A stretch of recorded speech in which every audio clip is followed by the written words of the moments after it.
Are you and Karlissa friends? She say you messy. I don't have no friend. I ain't nobody friend. Ain't nobody my motherfucking friend. I know her. And I don't give a fuck what nobody say about me. You think I give a fuck? Messy with motion and getting some money. How about that? It started with one sentence. One petty, razor-sharp sentence that didn't just shade, it scorched. TIA Kemp casually claiming Karlissa has no friends might sound small on paper, but on the internet, that's not an insult. That's a declaration of war. And Karlissa didn't just hear it, she felt it because in today's online Hunger Games, saying someone has no friends isn't about social circles, it's about credibility. It's about influence. It's about telling the internet nobody stands with you. And when that line dropped, timelines froze, comment sections combusted, and spectators grabbed popcorn like this was WrestleMania with Wi-Fi. Karlissa didn't whisper back. She didn't dodge. She didn't soft launch a response. She fired back emotionally, publicly, and with the kind of energy that says, "You tried me on the wrong day." And suddenly this wasn't about friendship anymore. It was about loyalty, perception, and who really has power when the cameras turn on. Reality TV drama, please. This made the Kardashians look like they're arguing over who forgot to water the plants. Because when women who already live in the spotlight start questioning each other's support systems, it's never just personal. It's strategic. And once the internet smells blood, it doesn't stop watching. It didn't start as a rant. It didn't come with screaming, receipts, or a dramatic countdown. It started the way the most effective internet chaos always does, casually. One sentence. One dismissive claim tossed out like it was nothing. TIA Kemp saying Karlissa has no friends sounded petty on the surface, but everyone online knew instantly what that really meant. That wasn't shade. That was a character assassination wrapped in a smirk. Because in the social media coliseum, saying someone has no friends isn't about loneliness. It's about credibility. It's about saying nobody rides for you. Nobody trusts you. Nobody stays. And when that line hit the timeline, it landed like a brick through a glass window. Quiet at first, then suddenly everything shattered. Karlissa didn't respond immediately, and that pause alone made the moment heavier. Silence online isn't neutral, it's suspense. People replayed the clip, screenshotted the comment, zoomed in like there was hidden meaning between the words. Comment sections exploded with speculation before Karlissa even opened her mouth. Some people laughed it off as messy banter. Others said it crossed a line that doesn't uncross easily. Because friendship is leverage in public life, Karlissa has never branded herself as soft or polished. She's loud, emotional, unfiltered. Someone who says what she feels in real time, even when it costs her. That kind of personality attracts strong reactions, loyalty from some, distance from others. And TIA Kemp knew exactly what she was doing when she targeted that. Karlissa's response wasn't delayed because she was crafting a PR statement. It was delayed because the hit landed where it hurt. When she finally fired back, it wasn't calculated. It was raw, defensive, emotional in a way that said, "You didn't just talk about me, you tried to define me." She didn't deny feeling attacked. She leaned into it. She talked about loyalty, about knowing who's real, about people who smile in public and disappear in private. Her tone made one thing clear. This wasn't just internet noise to her. This was personal. And once Karlissa responded, the story stopped being about a comment and turned into a referendum on her entire social existence. People immediately started digging. Old videos resurfaced. Past fallouts got dragged back into daylight. Viewers began playing amateur detective, counting who showed up for her, who stopped appearing, who unfollowed, who stayed silent. The internet loves audits, and suddenly Karlissa's friendships were being audited like tax records. That's when the reaction split. Supporters said TIA Kemp was intentionally cruel, using a low blow because she knew it would sting. They praised Karlissa for standing up for herself and refusing to let the narrative stick. To them, the clapback wasn't insecurity. It was self-defense. Critics saw something else. They claimed Karlissa's emotional response proved the comment struck too close to home. They argued that if it wasn't true, it wouldn't have hit that hard.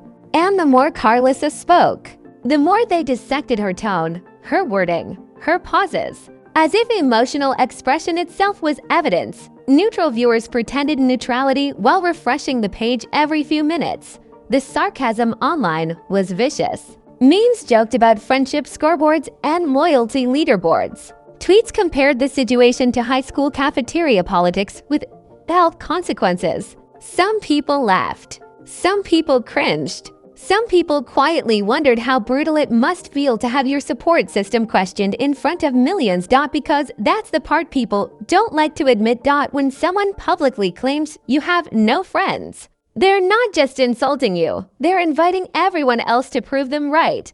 Karlissa's clapback made it clear she wasn't going to let that happen quietly. She emphasized that not everyone who smiles in your face is your friend. And not every real friend needs to be visible online. She reframed the accusation, turning it into a statement about discernment instead of isolation. But the internet doesn't love nuance. It loves sides. And once sides formed, every interaction became evidence. If someone commented in support, it was celebrated. If someone stayed silent, it was suspicious. Silence became louder than words. Support became strategy. And suddenly, the entire timeline felt like it was watching to see who would stand next to Karlissa publicly. That's when things started to escalate. Because Kemp didn't just say Karlissa had no friends, she planted doubt. And doubt spreads faster than facts ever could. Even people defending Karlissa found themselves explaining instead of dismissing, which is how narratives quietly shift. The comment also reopened old wounds, past disagreements, burned bridges. Moments Karlissa thought were done and buried suddenly resurfaced with new captions and fresh commentary.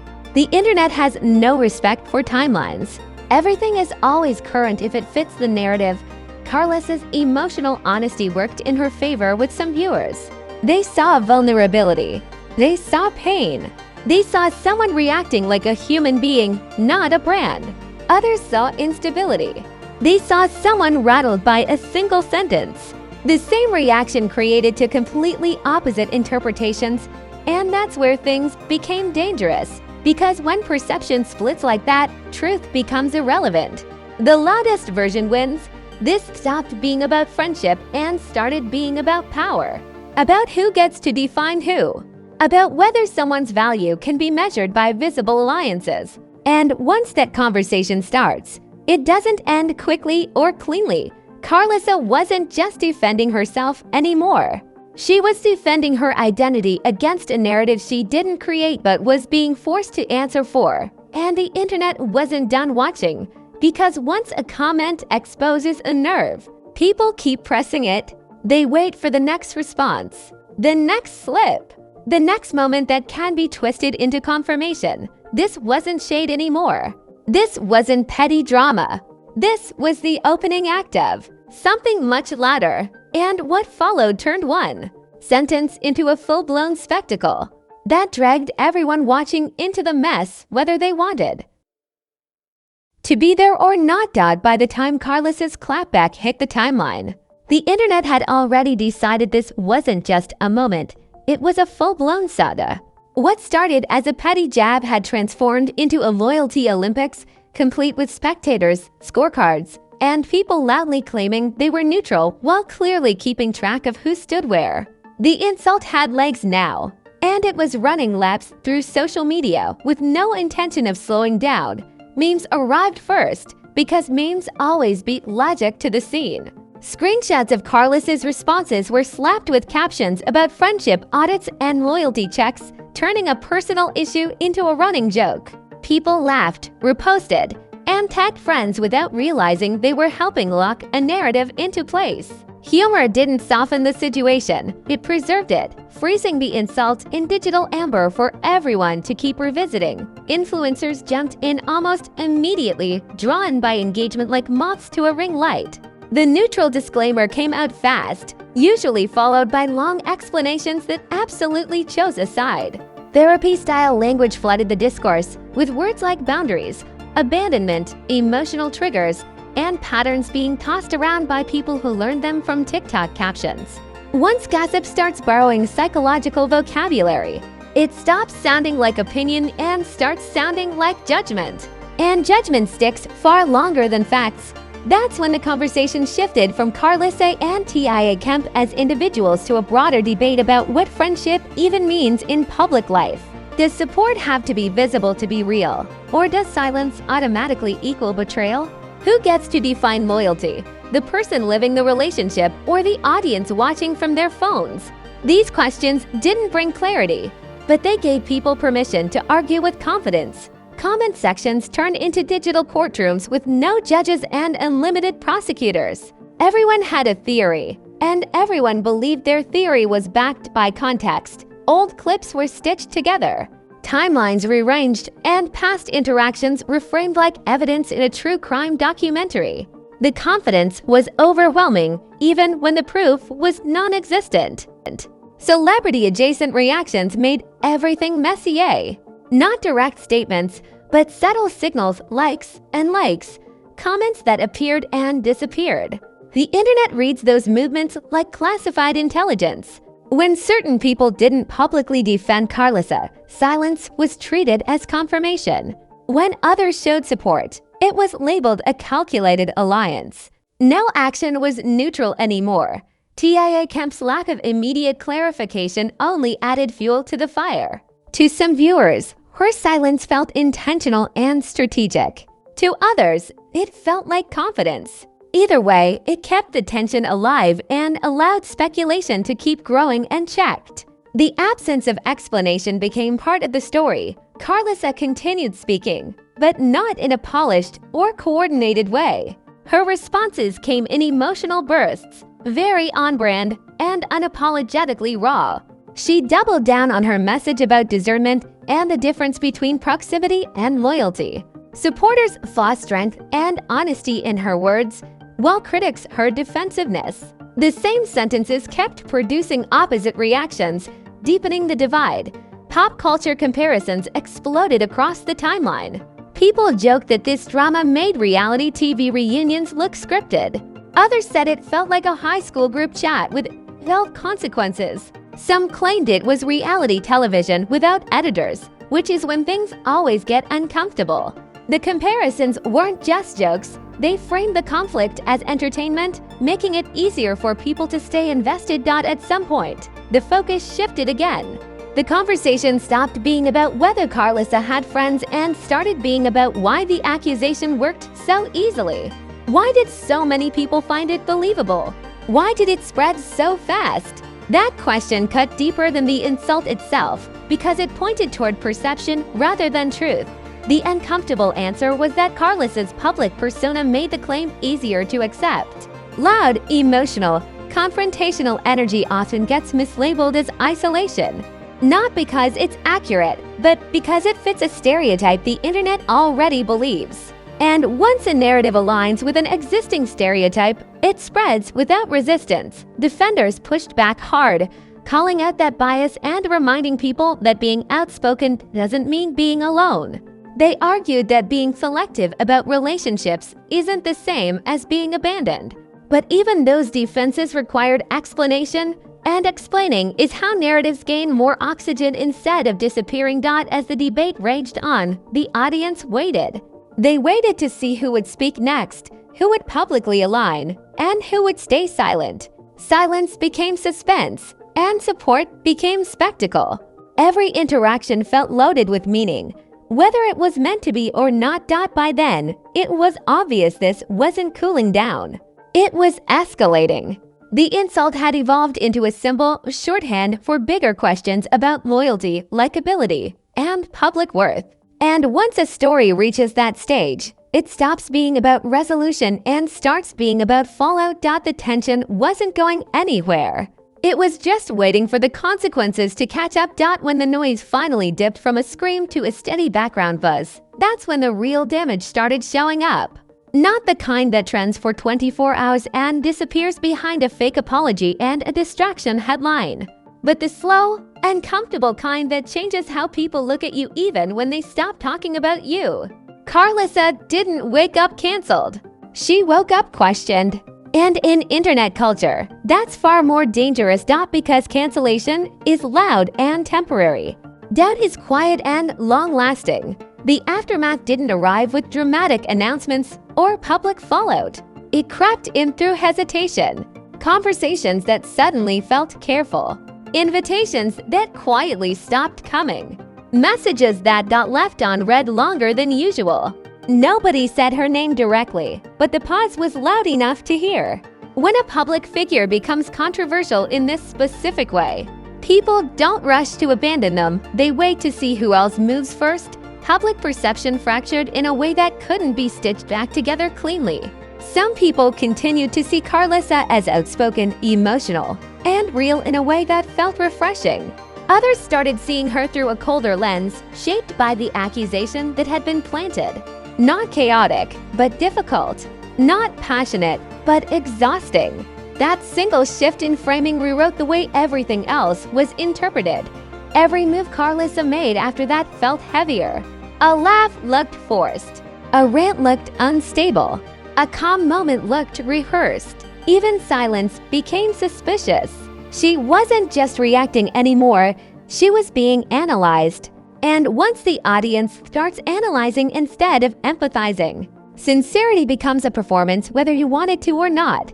When Karlissa continued speaking, trying to clarify her stance and defend her character, the response wasn't what it used to be. Supporters still showed up, but the tone had changed. Less certainty, more justification.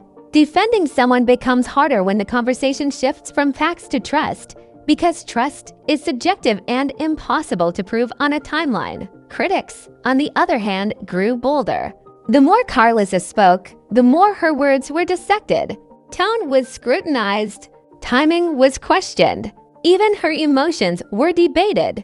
Was she hurt, or was she playing hurt? Was she defending herself, or was she unraveling? The same clip produced 5 different interpretations depending on who was watching. Behind the scenes, relationships felt the pressure to. Some people stayed publicly supportive, doubling down on loyalty and refusing to budge. Others chose distance, not out of hostility, but caution. In situations like this, silence isn't always betrayal. Sometimes it's self-preservation. But to the internet, absence always means something. The industry response followed a similar pattern. There were no official statements, no dramatic rejections, no visible blacklists, just hesitation. Brands don't fear controversy, they fear unpredictability. And narratives that suggest isolation or instability, whether fair or not, trigger caution. Chaos can be marketed. Doubt cannot dot at the same time. Something uncomfortable happened alongside the fallout. The attention didn't disappear. It transformed. People didn't want Karlissa gone. They wanted clarity. They wanted to see what she would do next. Would she retreat and let the noise die down? Would she double down and confront the narrative head-on? Would she rebrand, soften her image, or lean fully into the role the internet was assigning her? Because the truth is, the internet doesn't demand perfection. It demands continuation. Uncertainty keeps people watching longer than closure ever could. Karlissa's past became a living document, constantly edited by public opinion. Old moments resurfaced with new captions. Interactions that once felt normal were now framed as signs. Context shifted depending on the story being told. Once history becomes flexible, legacy becomes unstable, and that instability invited endless reinterpretation. The original comment, "No friends," stopped being about friendship altogether. It became shorthand for something bigger: trust, likability, social capital. Whether someone is chosen when there's nothing to gain. And those questions cut deeper than any insult ever could. Karlissa found herself defending something that shouldn't need defending. Not specific relationships, but her worth as someone people want to stand next to. That's the quiet cruelty of public perception. It turns personal traits into public debates. Meanwhile, TIA Kemp's role in the situation became fixed in people's minds. To some, she was the instigator who knew exactly where to strike. To others, she was simply saying what people already thought. The truth almost stopped mattering. Narratives don't survive on accuracy, they survive on repetition. And repetition had already done its work. As days passed, the conversation faded from trending topics, but it didn't disappear. It settled into the background, ready to resurface the next time Karlissa spoke too loudly, reacted too emotionally, or found herself in another public disagreement. Scandals like this don't end. They hibernate. The most unsettling realization came slowly. Then all at once, this was never really about friendship. It was about control of the narrative and the moment someone else defines you publicly, especially with a line that sticks. You spend far longer trying to outrun it than you ever spent building your own image. Karlissa wasn't just responding to an insult. She was fighting a version of herself that the internet found convenient. Eventually, the timeline moved on. It always does. Another argument, another exposed DM, another viral meltdown waiting for attention. But the residue remained. A slight hesitation in how people reacted. A pause before defending. A question mark that hadn't been there before. That's how reputations change in the digital age. Not with explosions, but with erosion. Because loud drama fades, but quiet doubt stays. And once the internet starts asking whether someone is truly supported, truly trusted, truly wanted, it doesn't forget the answer it decided on. And this is where the conversation really matters.